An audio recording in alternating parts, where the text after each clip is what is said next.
Well, good morning, everybody. I hope you're having a good week so far. My Monday went pretty good. I'm busy working on cleaning up the house because I have somebody coming in to fix my shower tomorrow. So I wanted to get this in real quick. Of course, it's not going to be quick. Hi, Eric. How are you? How's my sound? Okay, gotta get that closer. Oh God, yeah. So anyways, I wanted to, do a stream and just, I need to get practice and I need to get used to this. Exciting news. I was talking to, I had my stream yesterday, or the other stream, and I was upset about the small businesses being destroyed and not being rebuilt up. And so on Facebook, I put a question out to the small business owners in my community, my little village. And, I know a couple personally. And so in the community page, I put, what does a small business bring to you? And that is, or bring to a town, I'm sorry. And that is the universal question that I am asking everyone, because I am going to be doing live streaming about small business and the impact of it on small towns and bigger towns and towns that need to be rebuilt. And why am I doing that? To bring awareness to what happened last year, where these cities had blocks destroyed and now they're being threatened with being fined. Business owners are, if they do not pick up their own business after somebody else came into town, not even their own townspeople, and destroyed it. And the small business owners aren't stupid. They have petitioned to sue the town because they weren't protected enough. And now you see, and I'm very happy to see, I've been watching the protests / riots on for a couple nights. And in Minneapolis, they now have a heavy police presence, and they also brought in the National Guard. And the protesters are furious. I mean, hey, you got riots, you got people who are hurting businesses and stuff. Expect it, I mean, what do you expect to happen? You can just go in and destroy any town you want? That's not cool. So anyways, my focus with that is I'm going to be streaming small business owners on my channel, and I don't know if I'm going to be doing a group chat with them or if I'm going to invite them on individually each week, one day a week, picked out, and start just interviewing each one. I already got one that'll do it. Of course, he's a good friend of mine. And he tries to help me with everything under the sun, even financial backing to start my own business. But right now, I can't take any more from him. He's so good, and I failed at so many business opportunities that he's given me. So, I can't do that to him again.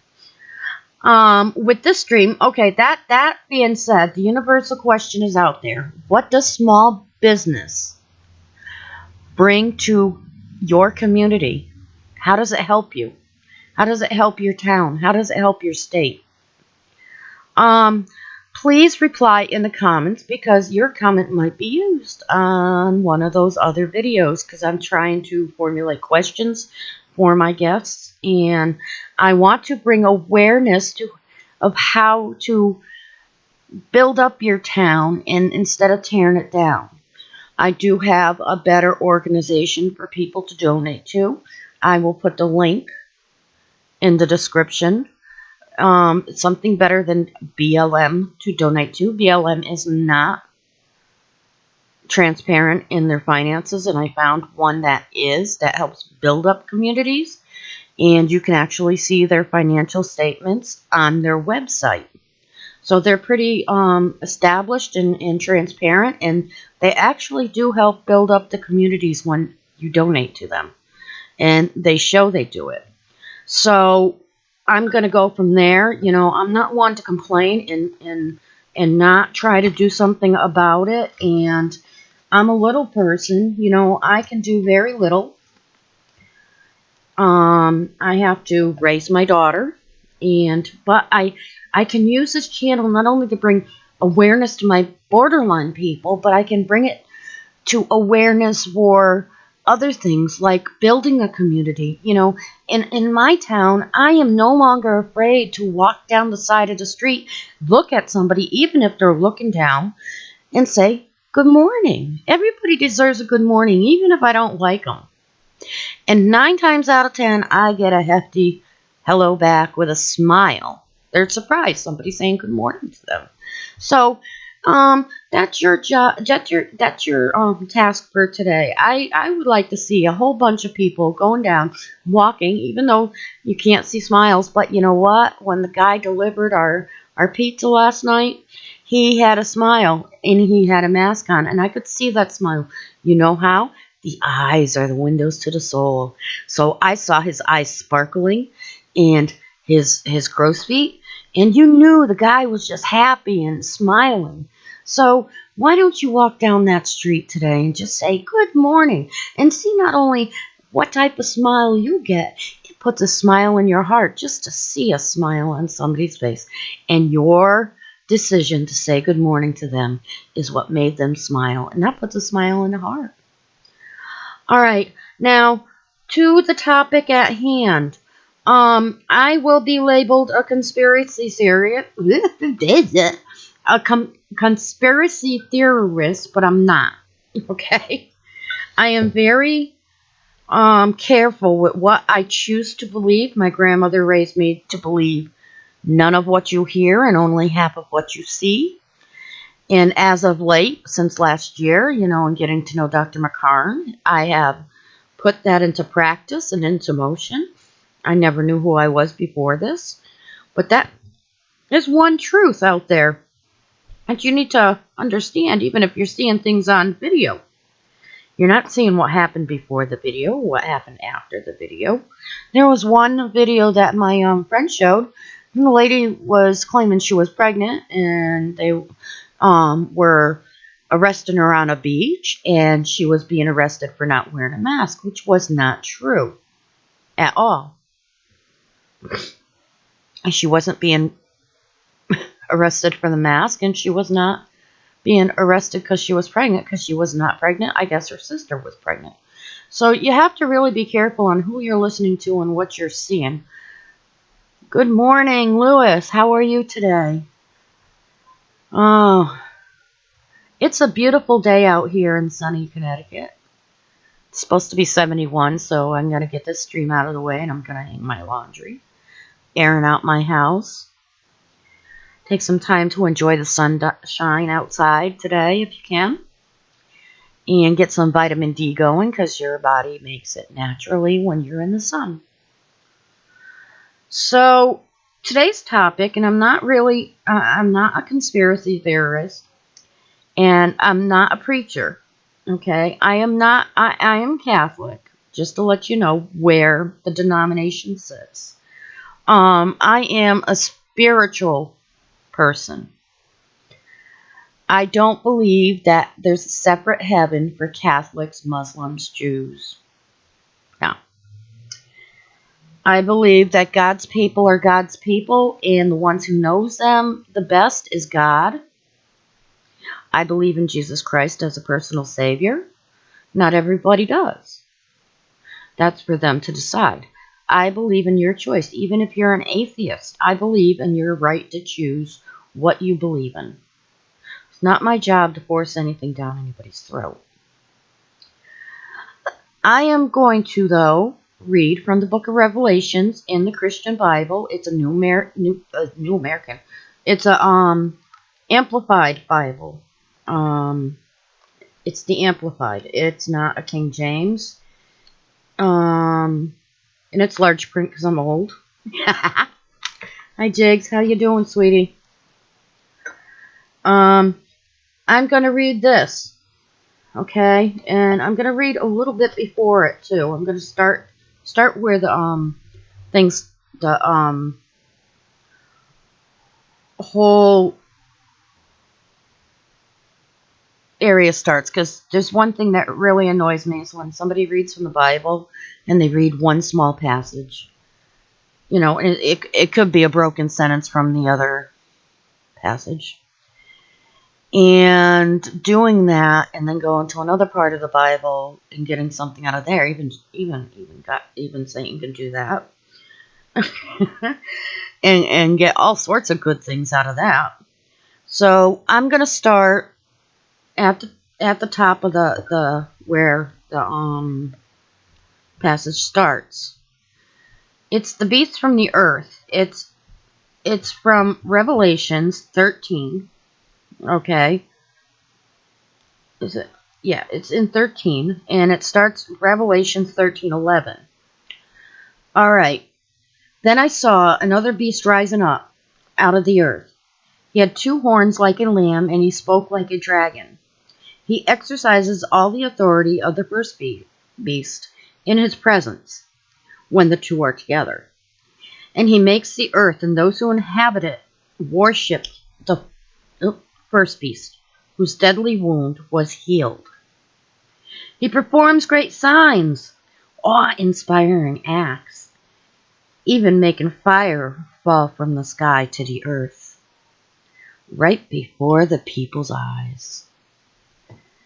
And he deceives those unconverted ones who inhabit the earth into believing him, because of the signs in which he has given by Satan to perform in the presence of the first beast,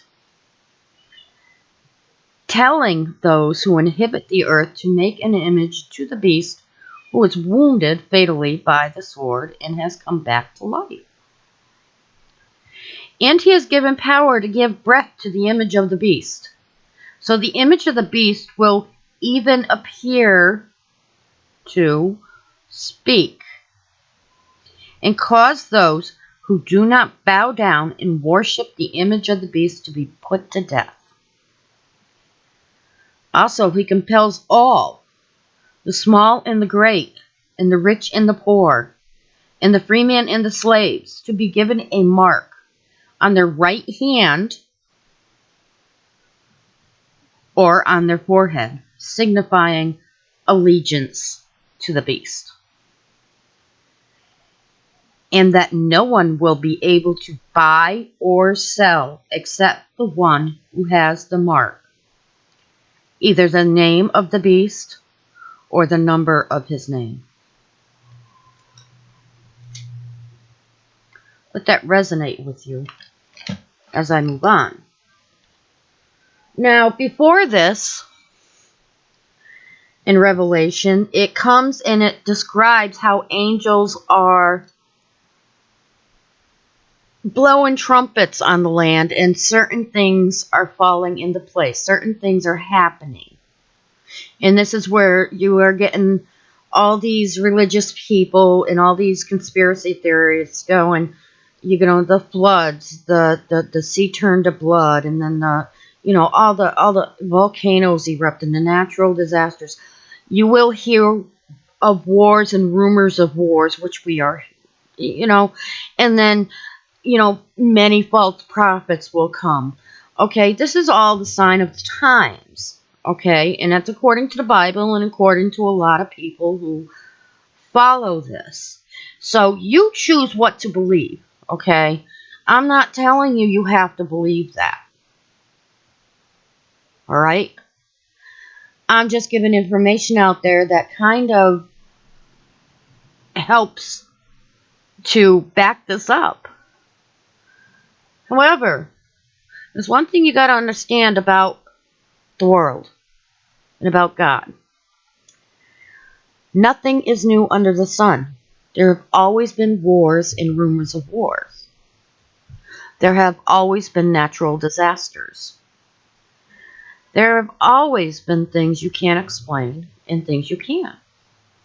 And with recent times, with the development of certain uses and tools, we have been able to prove the existence of things that were deemed supernatural in the past and in the ancient past as totally natural occurrences in the world. Certain clouds, certain, like even brown snow. I mean, you got a lot of things that are explainable. However, there are certain things that I've seen and witnessed and heard. Now, like I said, believe half of what you hear and believe none of what you hear and only half of what you see. Like I said, with these videos, I don't know. Okay? And I'm going to use two. I'm not going to use a lot of videos because, like I said, before the video and after the video, you don't know what's going on. They're showing you what you want to see. And a lot of the stuff you're seeing today, honestly, is a psych up. So anyways, I wanted to first bring that text out only because it is amplified. It's an amplified Bible. And I want to bring awareness to what's going around us. Not many people know what's going on. So here we're going to go to my news screen. Okay? And I'm going to pull up a new window. And we are going to see what I see. And I'm not going to see chat, which is actually a good thing for now. Only because, I mean, chat amongst yourself what you believe. But I tend to lose my focus when I see the chat. And I get nervous. So I don't want to get nervous with this because it's such an important topic. And I've been following this topic for years. It's not just something that has transpired in my thought of thoughts. Okay, it's something I've been looking at for a while now, for at least 10, 20 years. And I watch, I look and I watch. I talk a lot. I talk a lot about myself. Okay, you know, I talk a lot. I like to talk. But I also like to observe. And what's going on in the world today seems a little bit, I have to bring awareness to it. The first thing I wanted to do, and this is, I got it in order this time in my browser, so it's going to be easier for me to find things.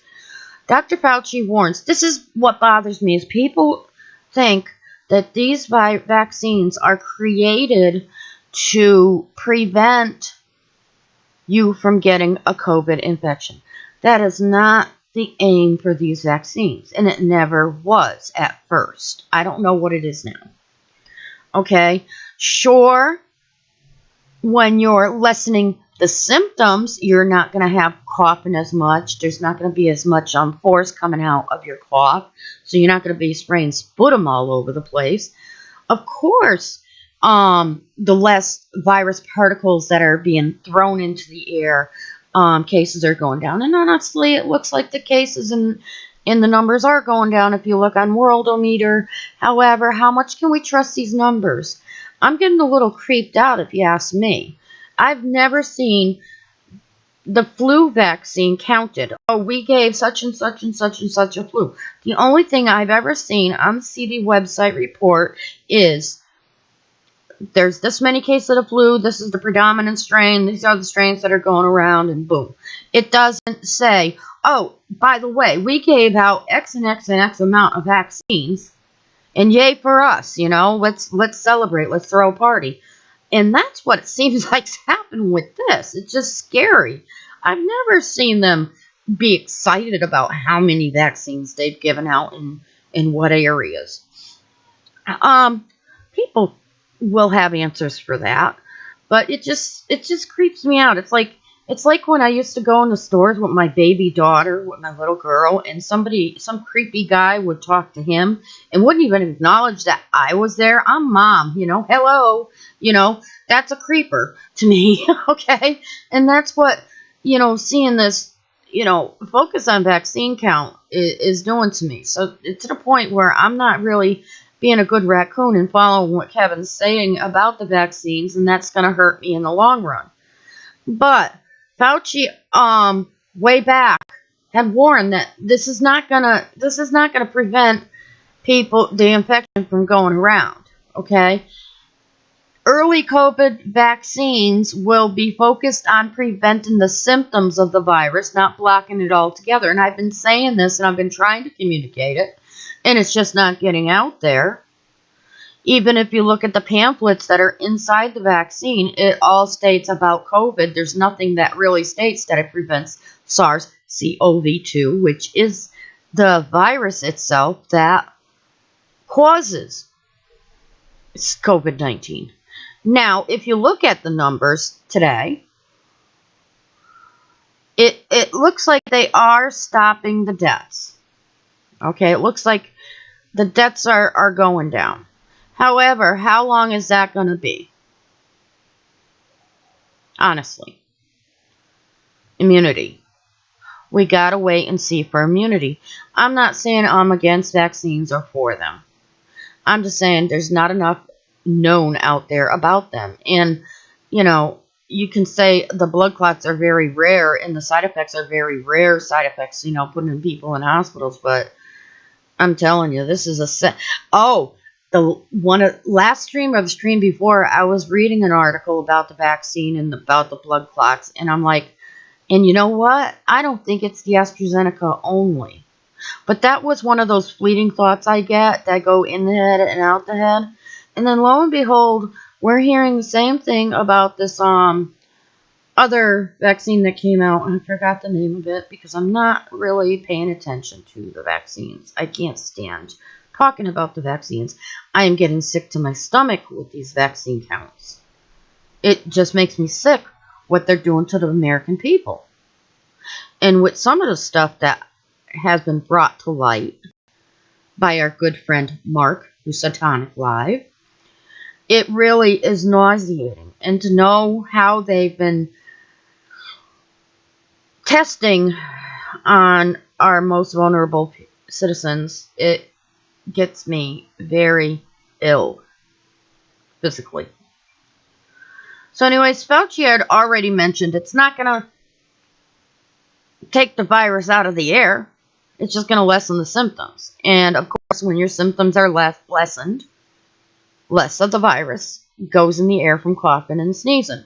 But you still have the transmission of your gut and of, you know, going to the bathroom. So anyways, that's the first thing I wanted to bring to light, because I know people who think that this vaccine was designed to cure and to eradicate the virus itself. And no, that's not the case. All right, let's go to my second one. This is the nitty-gritty in what I just read. Remember, the mark of the beast is supposed to be on the hand or in the forehead. Scientists develop a microchip that detects COVID-19 before the symptoms emerge. This was posted 9 hours ago. All right, this is one of the reasons why I'm here right now doing this live stream.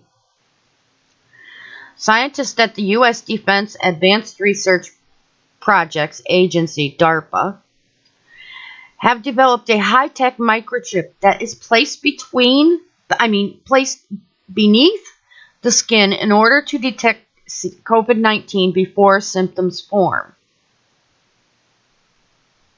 An infectious disease physician and retired Army Colonel, Dr. Matt Hepburn, shared the groundbreaking technology with CBS's 60 Minutes on Sunday night.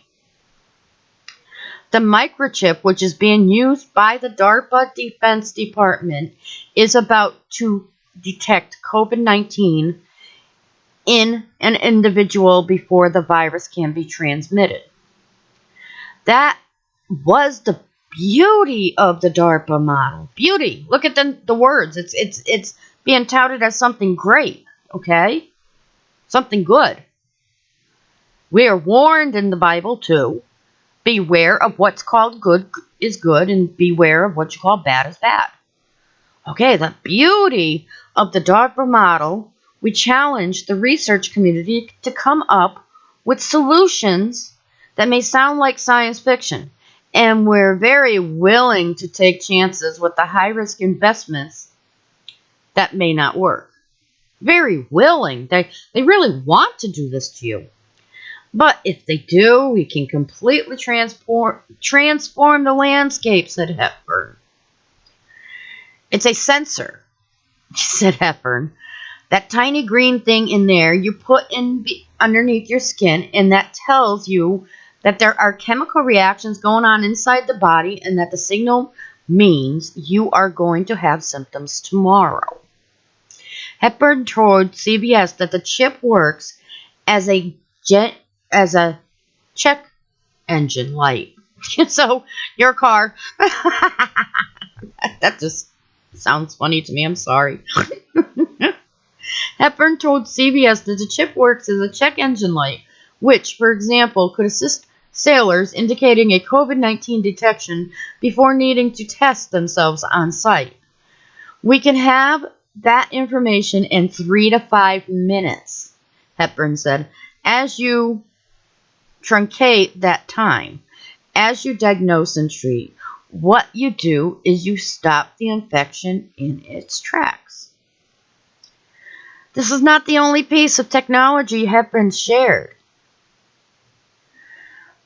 but also a dialysis machine, which is usually used to remove toxins, excess water, and unwanted waste product in the blood of people with kidney issues. However, in this case, Hepburn said the technology enabled the dialysis machine to filter out COVID-19 in the blood as it passes through the machine, then pump back into the body in a continuous cycle. I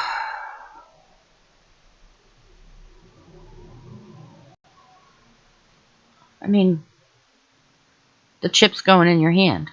Get it? Scary, isn't it? Okay, the next one. This was from October 22nd, 2018. So this has been going on. It's just coming to light right now. Thousands of Swedes are inserting microchips under their skin. Okay? Technology continues to get closer and closer to our bodies, from the phones in our pockets to the smartwatches on our wrists. Now, for some people, it's getting under their skin. In Sweden, a country rich with technological advancement, thousands have had microchips inserted into their hands. The chips are designed to speed up the user's daily routines and make their life more convenient. Look at this. Oh, it's such a great thing. Access into their homes, offices, and gyms is easy as swiping your hands against the digital readers. All right. They also can be used to store emergency contact details, social media profiles, or tickets for events and rail journeys within Sweden. Tickets to events, buying and selling. Wow. Okay? Proponents of the tiny chips say they're safe and largely protected from hacking. But one scientist is raising privacy concerns around the kind of personal health data that might be stored on the devices. Around the size of a grain of rice, the chips typically are inserted where? Into the skin, just above each user's thumb, into the back of the hand. Using a syringe similar to what is used for giving vaccinations. The procedure costs about $180. I don't know. I don't pay for my visits, for office visits. How much is that less than a doctor's visit plus a vaccine even? So many Swedes are lining up to get that microchip that the country's main shipping company says it can't keep up with the number of requests. They're touting it as a good thing, and these people are falling for it. More than 4,000 Swedes have adopted the technology with one company, Biohacks International, dominating the market. The chipping firm was started 5 years ago by Jonathan Asterlund, a former professional body piercer. After spending the past 2 years working full-time on the project, he is currently developing training materials so that he can hire Swedish doctors and nurses to help take on some of his heavy workload. Having different cards and tokens verifying your identity to a bunch of different systems just doesn't make sense, he says. Using a chip that means the hyper-connected surroundings that you live in every day can be streamlined. Many early adopters from the Stockholm's thriving startup scene, Eric Frisk, a 30-year-old web developer and designer, says he was really curious about the technology as soon as he heard about it and decided to get his own chip in 2014. This has been going on for a while, guys. It's just completely passive. It has no energy source or anything. So when you tap it against the reader, the chip sends back an ID that tells the reader what chip it is. He explains, Swedes are very pragmatic and the chip is useful. And since a lot of people know each other in the tech community, it's very tight. The trend has been spreading and people have seen the benefits, Frisk says. When Frisk moved into a shared house earlier this year, he organized a chipping party. Yay! A chipping party. Oh my God. This isn't the only place it says chipping party, believe me. For his new housemates. Now they can access the 16th century building they share in Stockholm, Old Town Road, by tapping their hands on a digital reader by the door. Towers went up, remember? The chip basically solves many problems. Towers went up. They're probably reading all these chips, okay? It just boggles my brain. Everybody thinks that the towers are for this virus when it's actually due to technology and what they're doing here and in other areas with phones. All right? You got to be smart about this stuff. You can't sit there and say something that goes against science. Oh, yeah, well, you know, the vaccine is putting the chips in you. That's not what's putting chips in you. You have to give them permission. You have to give Satan permission to enter your body. And if you say no to the chips, you're not giving him, well, my belief, not that any of this has anything to do with that stuff, okay? Just, for my belief, it's like being possessed. If you have to give permission for it to happen. He can't do anything without your permission. If you're believe in God and Jesus and what the Bible says. I don't know what other faith says, as far as their holy books go, but I do know that you have to give your consent. They can't do nothing without your consent. Well, they can, but then yeah. But as far as this goes, when Frisk moved into a shared house earlier he organized a chipping party. The chip basically solves my problem, says, I don't know, Sylvia. Avaris Ziggy. American, I can't pronounce these names. 28. Who also uses it to get into their co-working space. And she uses it to share her LinkedIn details at networking events, avoiding the need to spell out her name. She simply touches, I was wondering why they're not teaching kids cursive and how to write their names. She simply touches another attendee's smartphone and the information is transferred. When another phone reads the chip, they see the link and they can open it in the phone browser. Whatever her name is explains. I'll call her V. Sweden's largest train company has started allowing commuters to use chips instead of tickets. And there's talk that the chips could soon be used to make payments in shops and restaurants. I see no problem for it becoming mainstream. I think it's something that could seriously make people's lives better, V says. Osterlund believes that there are two key reasons microchips have taken off in Sweden. First, the country has a long history of embracing new technologies before many others and is quickly moving towards becoming a cashless society. In the 1990s, the Swedish government invested in providing first internet services for its citizens and gave tax breaks to companies that provided their workers with home computers, and well-known tech names such as Skype and Spotify have Swedish roots. The more you hear about technology, the more you learn about technology. The less apprehensive you get about technology, Osterlund says. Well, I'm apprehensive. It's going in your back of your hand. It's Revelations, mark of the beast, buying and selling. Come on. Only 1 in 4 people. And what's going to happen? These people are getting on the buses with these without a ticket.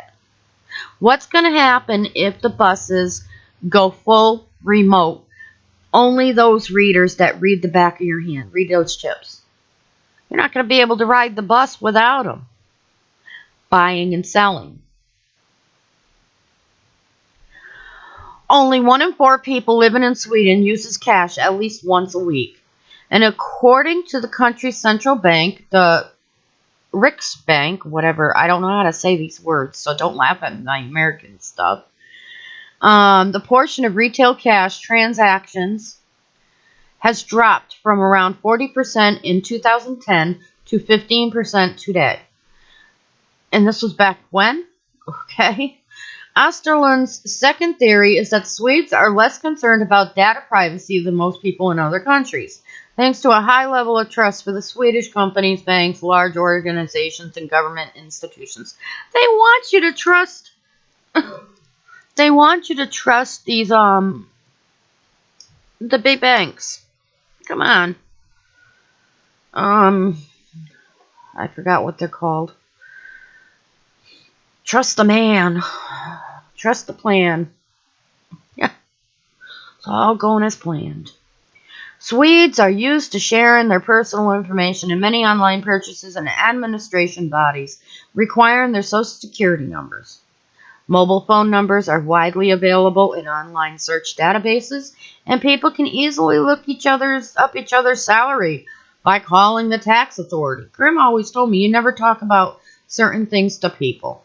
You don't talk about religion, sex, and how much money you make. Okay, it only starts in politics. It only starts problems.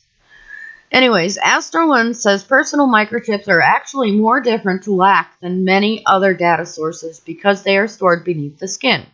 Everything is hackable, but the reason to hack them will never be bigger because it's a microchip. It's harder for somebody to get to since you put it in you. Since you put it in you. You put it in you. Worden. I don't know if that's just a faux pas with this article. There are few vocal critics of Sweden's microchip trend, and there is currently no national legislation regulating the growing industry. However, Ben Liberton, I don't know how to say it, a British scientist based in... okay. I'll get this. However, Ben Liberton, a British scientist based in southern Sweden, is among those started to campaign for lawmakers to keep a closer eye on these developments. What is happening now is relatively safe, but if it's used everywhere, even if every time you turn, you want to do something, and instead of using a card, you use your chip, it could be very, very easy to let go of personal information, he says. Liberton, a trained microbiologist now working in the science communication, says one of his main concerns is how these chips could be used to share data about your physical health and bodily functions.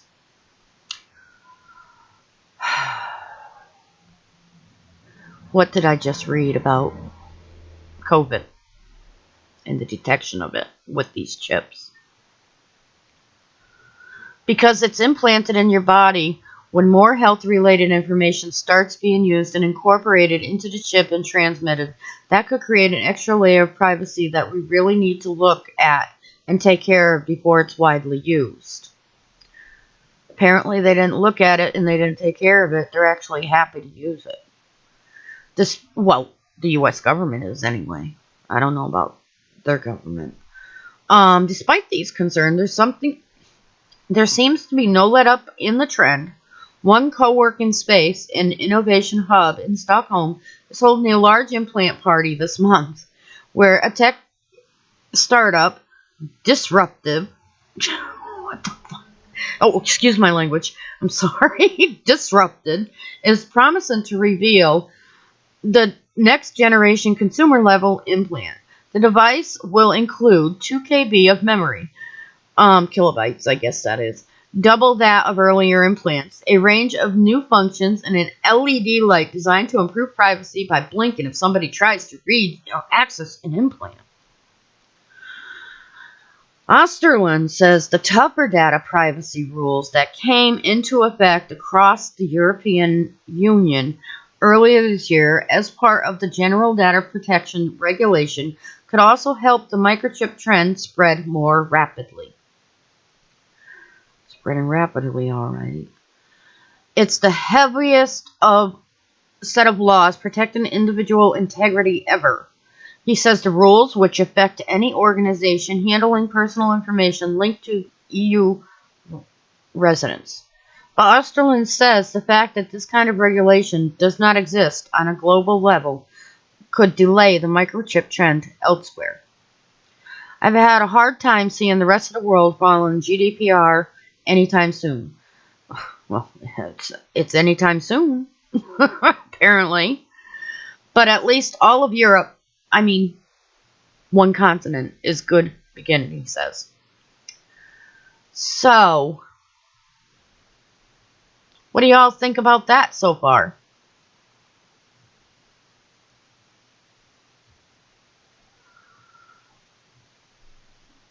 Microchipping in your hands.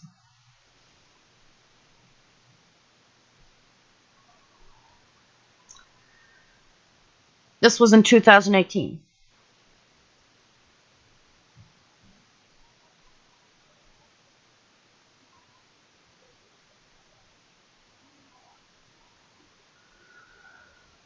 It bothers me. It bothers me, especially when we have the warning in Christianity in the Bible about the mark of the beast being in the back of the hand, and you won't be able to buy and sell.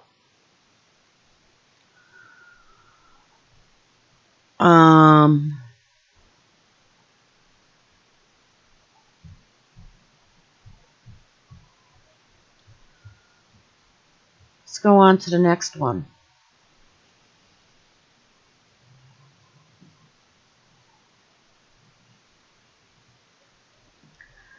This is in the United States. It happened in 2017. And to the American company, sparking a... I'm not going to play that because I don't want a copyright strike. I forgot where it was. In Wisconsin. Okay. This article is from July 24th, 2017. The tech company workers agree to have microchips implanted in their hands. So if you think it's not happening in the United States, you're sadly wrong.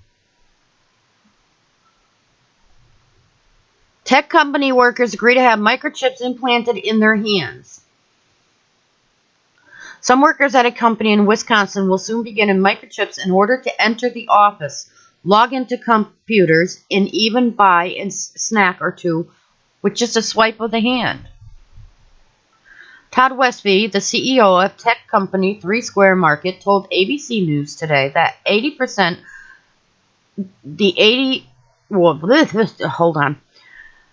that of the 80 employees at the company River Falls headquarters, more than 50 agreed to get the implants. Really bothers me that people are rushing to this. He said that participation is not required.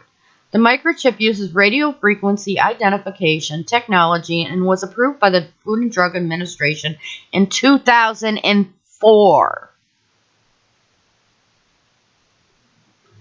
The chip is the size of a grain of rice and will be placed between the thumb and forefinger.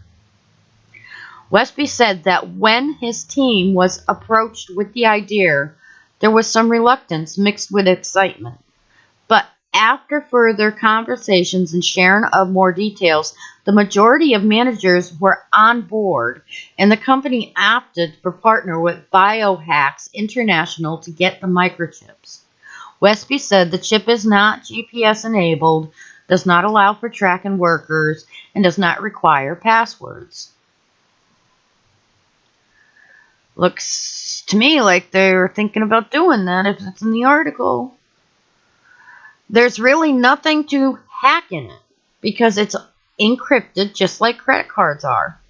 The chances of hacking into it are almost non-existent because it's not connected to the internet, he said. The only way for somebody to get connectivity to it is basically chop off your hand. Three Square Market is footing the bill for the microchips, which cost $300 each, and licensed piercers will be handling the implantations on August 1st. Westby said that if workers change their mind, the microchip can be removed, as if taking out a splinter. He said his wife, young adult children, and others will be getting the microchips next week. His wife and young adult children. For the business, I guess. Maybe access into the company. Critics warn that there could be dangers in how the company planned to store, use, and protect workers' information, which is a concern. Adam Levine, the chairman and founder of CyberScout, which provides identity protection and data risk services, said he would not put a microchip in his body.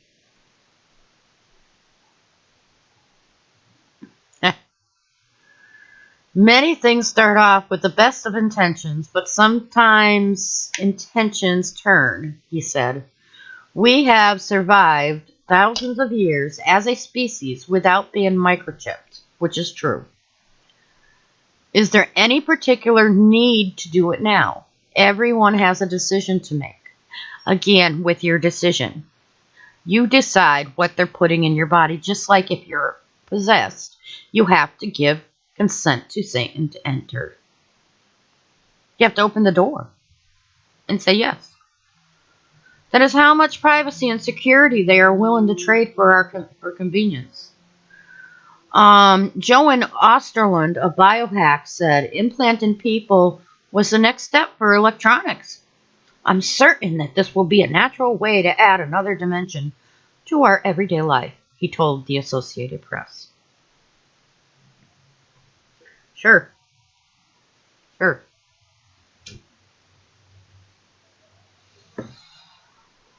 I have more. Okay? More. I have more. See, that's Pentagon. Oh, I didn't do this one yet. I'm sorry, I mentioned this one and I didn't do it. All right, here's the Pentagon. And this was 2 days ago. Pentagon scientists invent microchip which senses COVID-19 in the body.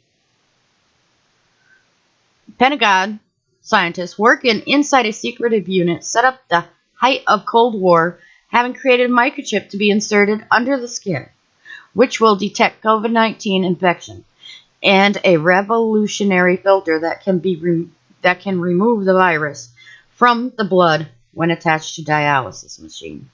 All right, this is just saying what I read before. I think I already read it.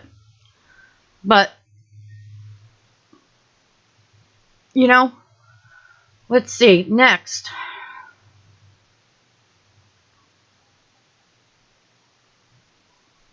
Elon Musk, our friend. The one we all should love so much. The millionaire. Bad raccoon. Bad memory. Old lady.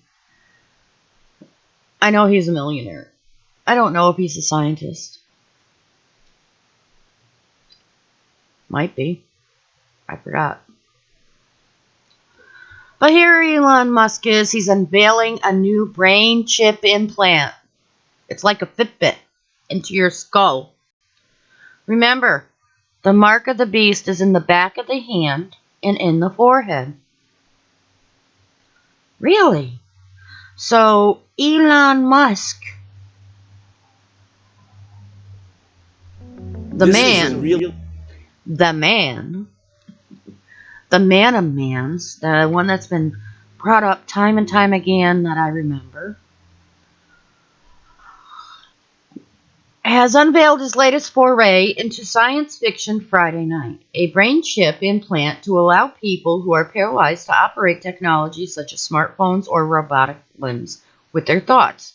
Now, honestly, on the surface, if you just read that, I think it's a good thing. It's good for a paraplegic.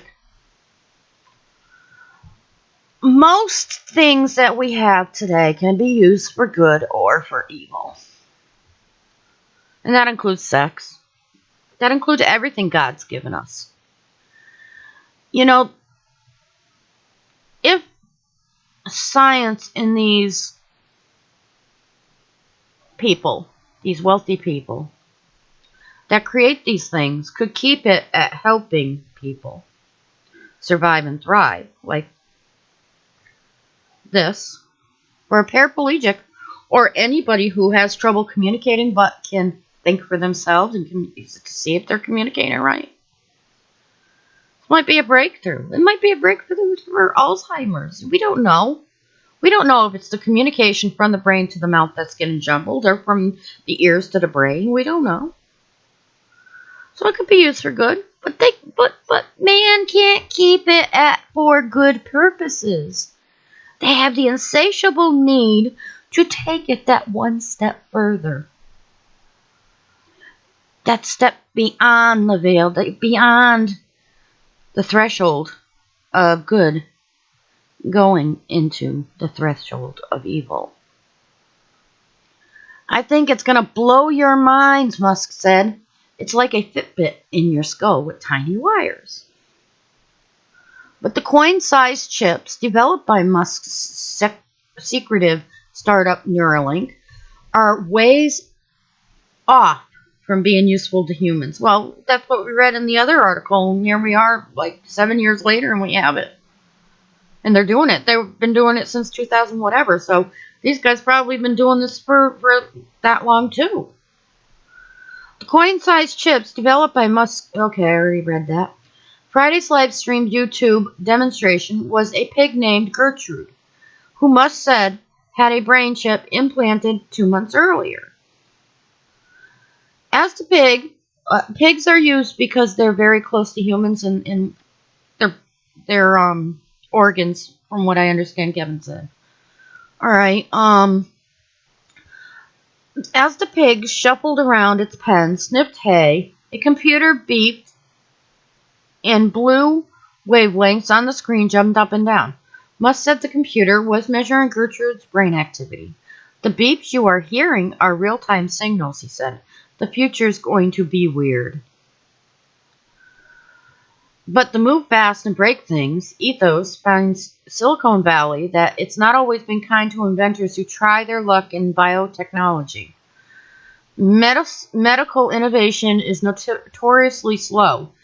I don't know about that with these chips. It seems like it's moving fast. Conducting clinical trials to prove the safety and efficiency of medical devices can take years. Perhaps the most notorious example of the extension between innovation and safety is blood diagnostic startup.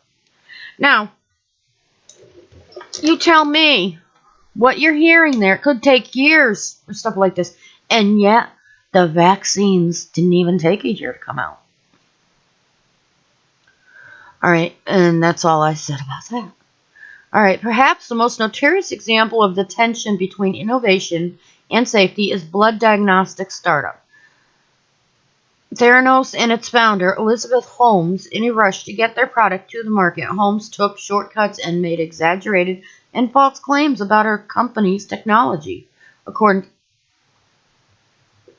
to the U.S. Securities and Exchange Commission, which charged Holmes with raising money from investors in an elaborate years-long fraud. Holmes now faces up to 20 years in prison.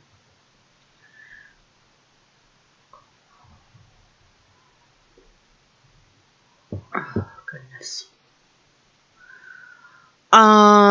Where am I? I had to get a drink, I'm sorry. Musk nodded to the regulatory hurdles that Neuralink must clear on Friday. We're making good progress toward clinical studies, he said. I'm excited to announce that we received a breakthrough device designation from the FDA in July. FDA. I want to be clear, he continued. We're working closely with the FDA. We'll be extremely rigorous. We'll significantly exceed the FDA's regulations for safety, and we will make this as safe as possible. Go to Housatonic Live's channel. Go to Mark's channel. And read about how all these people profess to work closely with these other people like the FDA. And you shall see how safe they make it. Okay? How safe they make it to get to where they are. Musk's track record on safety and science has been mixed. The recent success of SpaceX came after federal regulators examined fatal crashes linked to autopilot systems in Teslas. And Musk dismissed the seriousness of COVID-19, claiming on Twitter that there will probably be close to 0 new infections in the United States by the end of April. In May, Musk defied local stay-at-home orders and opened his California factory in the midst of a pandemic. So those comments are just basically saying the author's view on Musk. I don't think he trusts him very much, and I don't think we should trust him very much either. And that's something I'm intuitively getting, as well as from what everybody's been presenting about him. It wasn't saying about him, presenting the facts against him or for him or whatever. There's little doubt in my mind that this guy is pushing technologies that is going to be used for evil purposes, not good purposes. I keep putting it out there. The virus.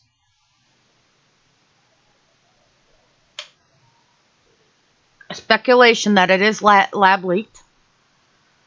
It is a gain of function and origin. When there's a virus going around, what do we do? What do you do when you have the flu in your home? You touch as many minimal surface areas as possible. Because aside from the coughing and sneezing, it's the virus on the hands that get onto certain surfaces that you're leery of, because that's what happens. You touch something somebody else touched, that had that and had the virus on their hands, and you can get the virus. So you're busy cleaning, but we don't want to touch surfaces. You need money out of the bank. We got our cards with the granted, we got microchips in our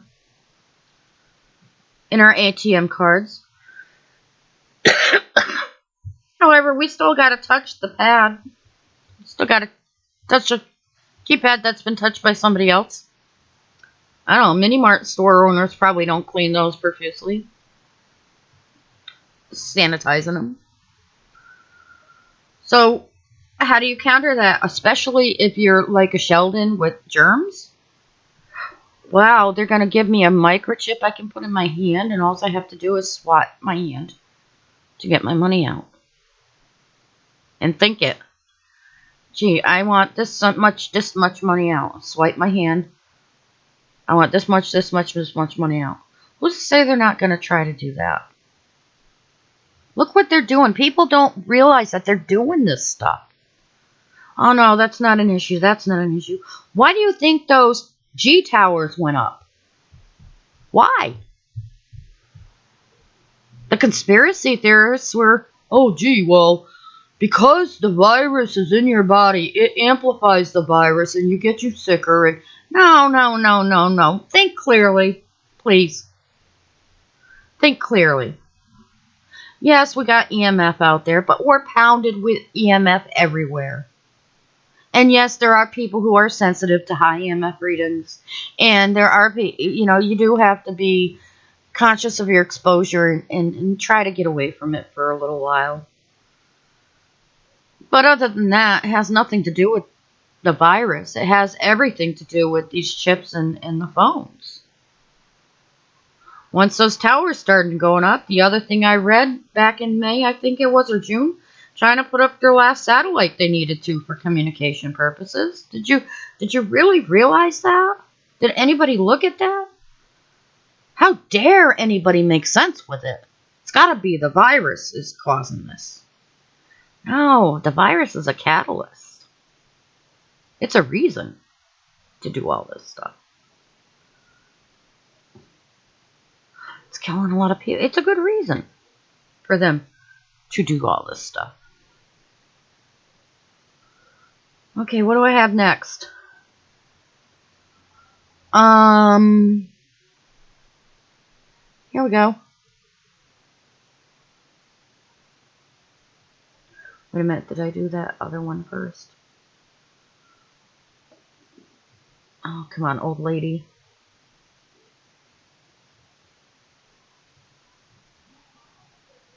Okay. Yeah. I wanted to do this one first. Alright. Everybody, a lot of people I know knows about this article. St. Vincent volcano erupted recently. Okay.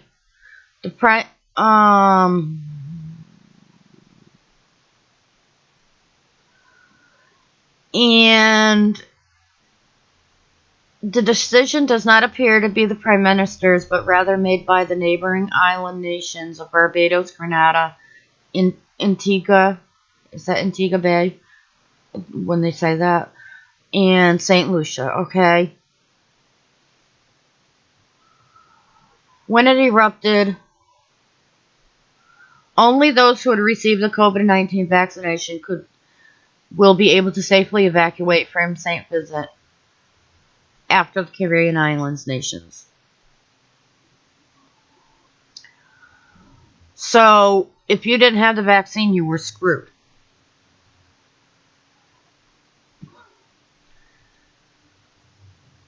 They'd know you had it if they put the implant. And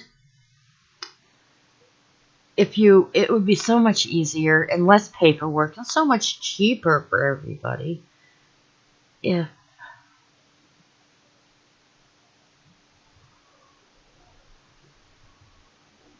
this happened. A COVID vaccine passport. When I think of a passport, I think of a little booklet with your picture in it, with your information that you give to somebody when you're boarding a plane to go to another country.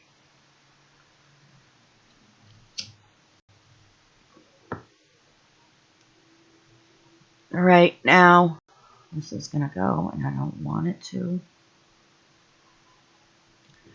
I don't want to do copyrights here. I just want to read.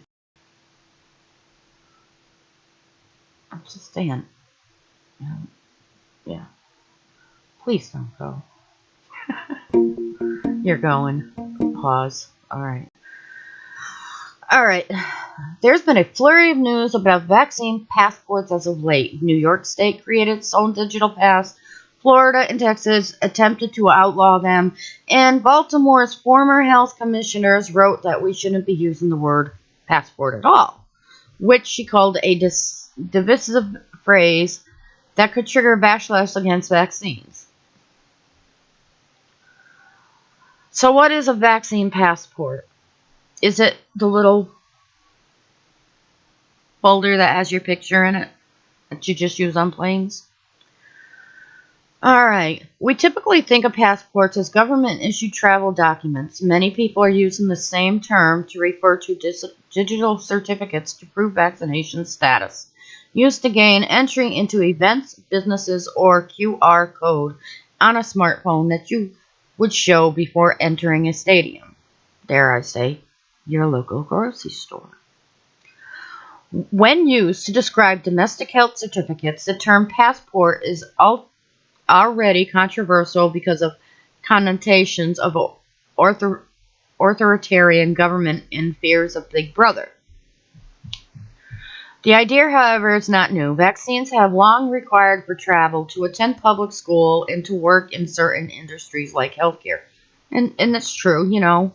I mean, we had a big controversial thing that people had gotten out of vaccinating their children. I think it was, I forgot what the kids started getting, and we had to change the laws to make it so that those children that didn't have the vaccines, you know, for religious purposes, you can attend school because there was an outbreak.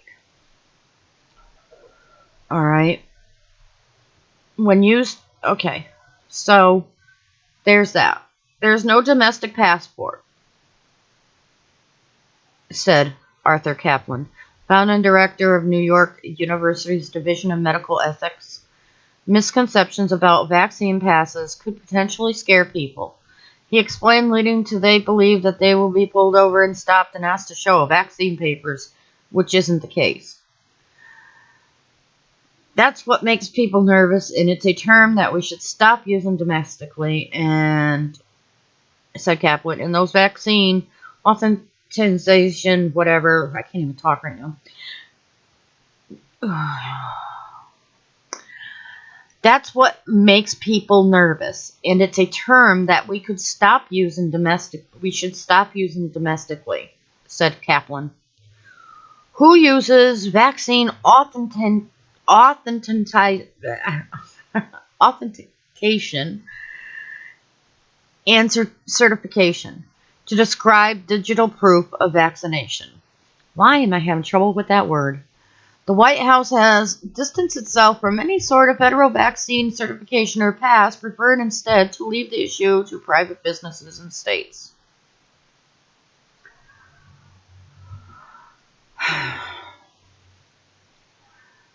You can go on to read this, but that's the basic what I wanted to bring out there. Buying and selling again. Left up to your local business owner to decide whether or not you need, or the state, whether or not you can enter their establishment being unvaccinated or not. All right. Now,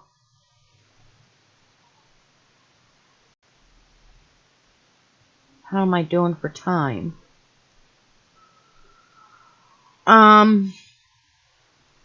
What do you guys feel about this? It's scary to me. It scares me.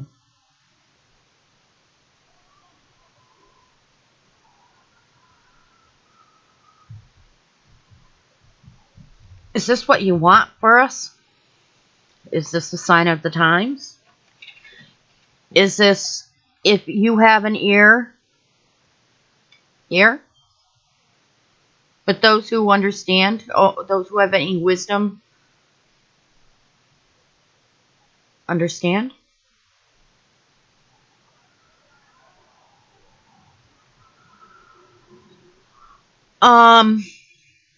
Now, before that story I read in Revelations, I think I said this, they sounded the horns, the angels sounded the horns. Like I said, you decide.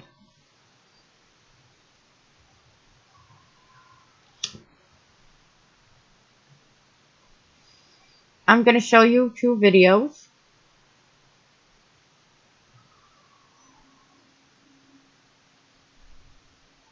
that I think are pretty authentic, because you could see the reactions of the people, and they didn't look like they were staged reactions. This first one happened more recently, and it was after the virus. It was almost a year after the virus.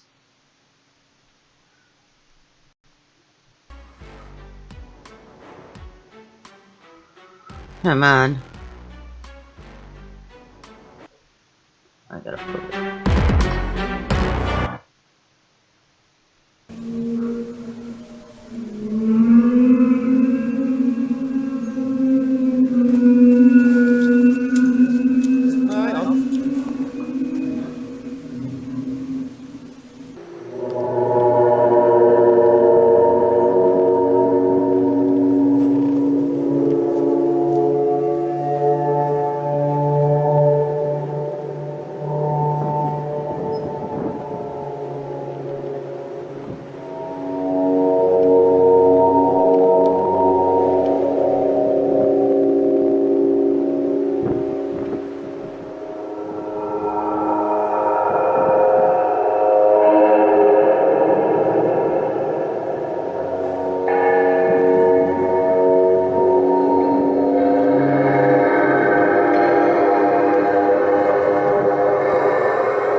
And here's the last one. I'm hoping it's queued up for you. I tried to queue this one up. Oh, come on. Nope.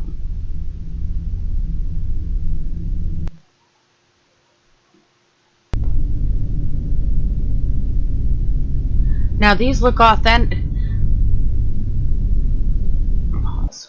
These look authentic because the people are reacting. Come on. These to me look authentic because the people are reacting to them.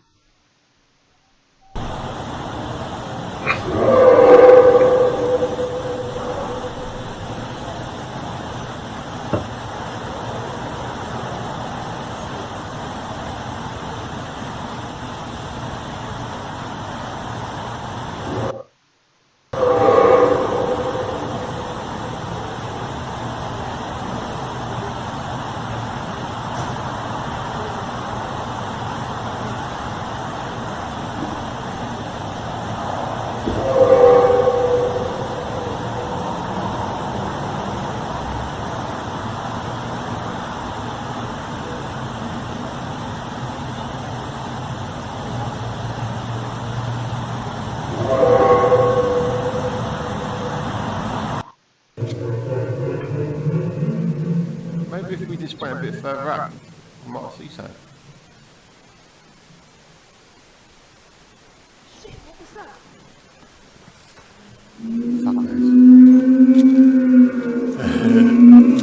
Oh, this is it. Maybe it wasn't 2012, it was 2013. Fucking hell. Alright, okay. It's not an animal, is it?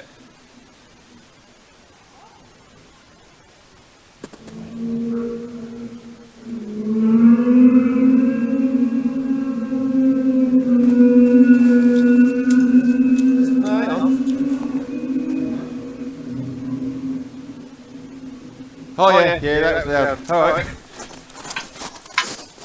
Hang on, right, turn this off. Okay, don't like this. People are not asking the right questions. They're not asking the right questions because they kind of think they already...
I'm not being a conspiracy theorist. I'm not telling you you have to believe in that. Okay? I'm not saying that those videos can't be debunked. Because they can, and people can say whatever they want. It just, I've been hearing about these noises forever. You know, there's a lot of people hearing noises in the sky. It's more that than Mary sightings. And they do sound like trumpets.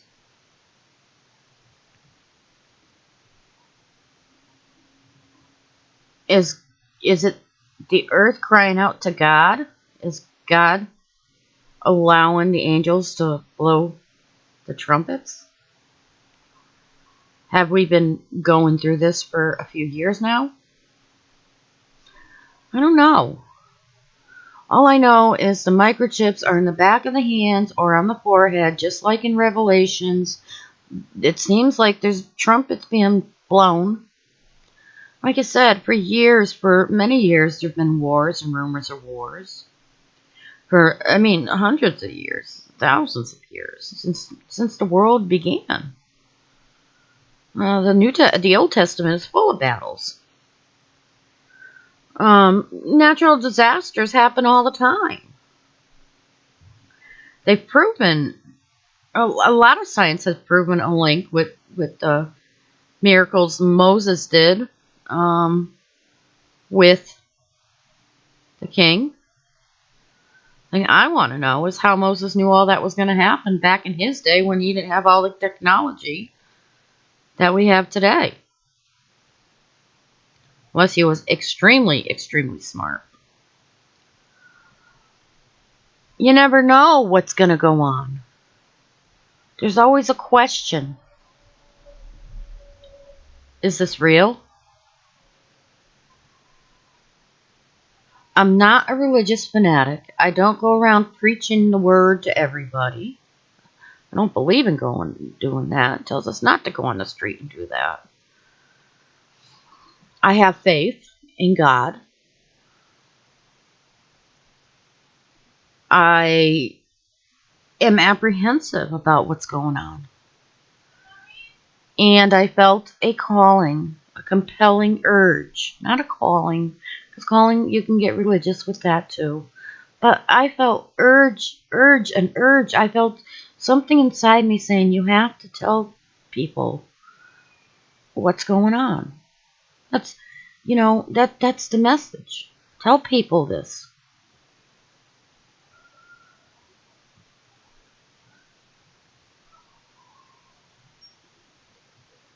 It's always a possibility.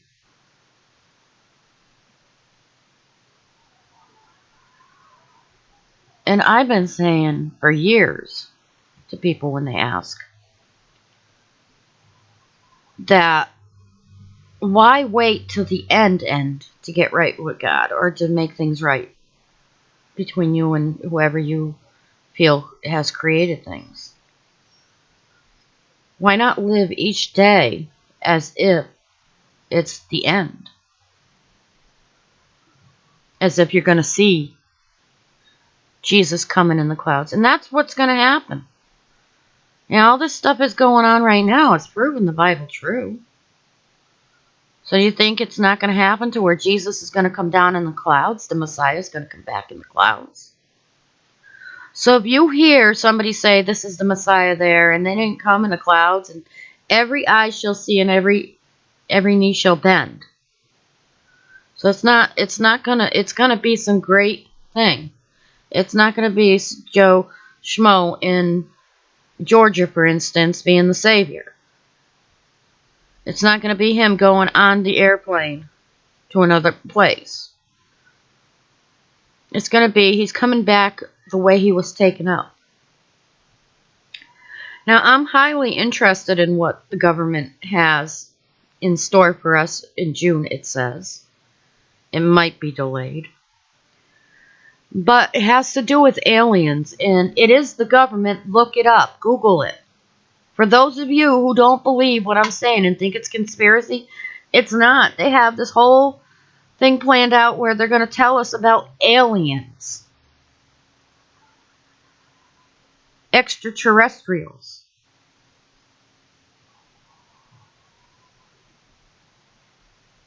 It's not all conspiracy. Not everything's a conspiracy and not everything's real.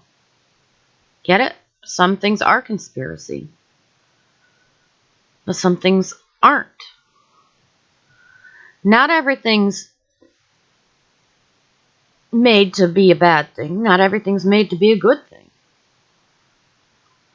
You got to use your brain. Use what you know. Get to know yourself. Shut everything off. And how do you feel about it? And that's what I've been trying to get through to my in my BPD videos with thinking for yourself. Shut everything off. Get away from the computers. Go outside. Sit with the earth. I mean, I'm not a tree hugger either, okay? I'm not a Wiccan. I am a Christian. I'm telling you that. And I'll never stop being a Christian.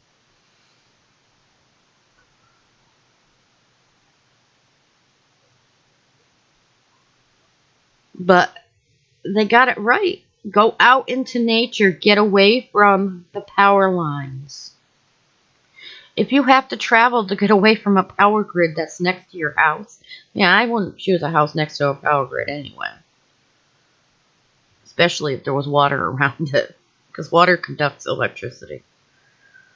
And even if you have to go to a park or something, sit with yourself. Listen to the birds. Listen to nature. Nature's there for a reason. Not there to worship.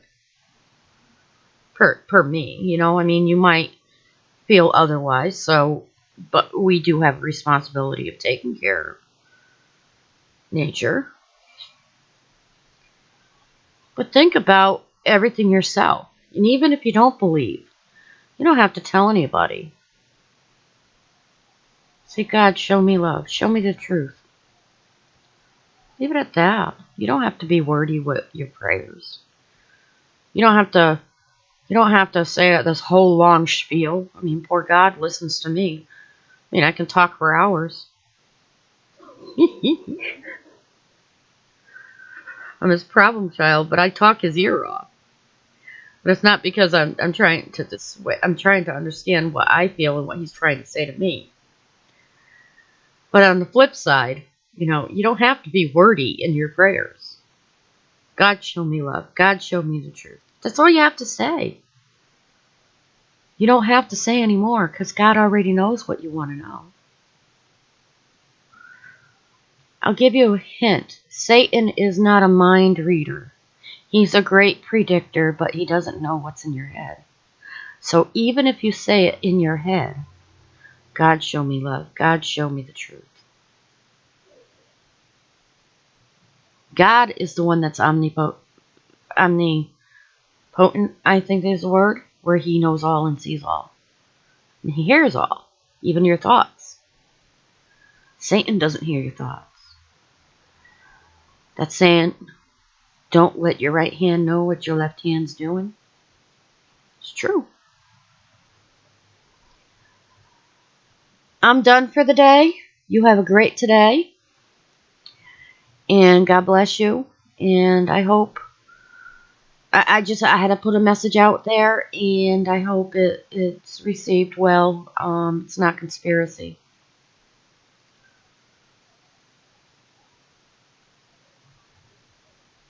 Have a wonderful day.